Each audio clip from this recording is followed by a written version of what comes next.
बिस्मिल्लाहिर्रहमानिर्रहीम। ए पैगम्बर सल्लल्लाहु अलैहि वसल्लम, जॾहिं तुंहिंजे पालणहार मलाइकनि खे चयो त आउं ज़मीन में हिकु नाइब मुक़ररु करण वारो आहियां, तॾहिं चयाऊं त छा मंझंसि अहिड़े खे थो पैदा करियूं जो मंझंसि फ़साद कंदो ऐं नाहक़ रत हारींदो, ऐं असीं तुंहिंजी साराह तुंहिंजी पाकाई वखाणियूं था ऐं तोखे पाक करे मञूं था।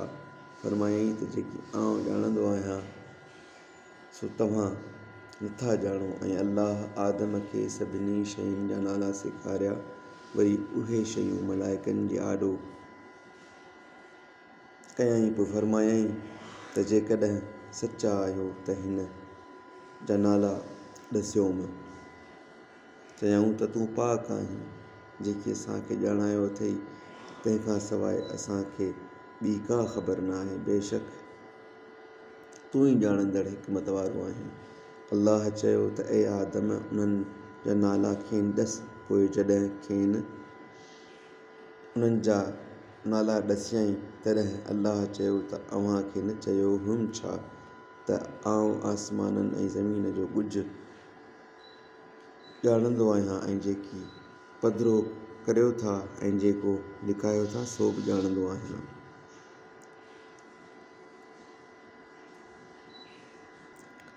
ऐं जॾहिं मलाइकनि खे चयोसूं त आदम खे सजदो करियो, तॾहिं शैतान धारां यानी शैतान खां सवाइ ॿियनि सजदो कयो। हिन इनकार कयो ऐं हठ कयईं ऐं काफ़िरनि माथियो ऐं चयोसूंसि त ए आदम, तूं ऐं तुंहिंजी ज़ाल बेहिश्त में टिको ऐं जितां वणेव तितां मज़े सां खाओ ऐं पियो, ऐं हिन वण जे वेझा न वञिजो, न त शैतान ज़ालिमनि जे शुमार मां थींदव।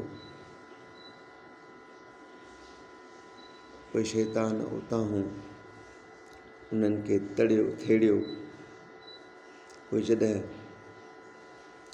जंहिं मज़े में हुआ तंहिंमां खेसि ॿाहिरि कढियईं ऐं चयोसूंसि त बेहिश्त मां निकिरी हेठि थियो। अव्हीं हिक ॿिए जा वेरी आहियो ऐं अव्हां लाइ कंहिं वक़्त ताईं ज़मीन में रहण जो हंधि ऐं गुज़राइण जो सामान ठहिरायल आहे। पोइ पंहिंजे पालणहार वटां के लफ़्ज़ सिखिया। पोइ आदम अलैहिस्सलाम पंहिंजे पालणहार वटां के लफ़्ज़ सिखिया। पोइ अल्लाह संदसि तौबा क़बूल कई। बेशक उहो ई तौबा क़बूल कंदड़ आहे।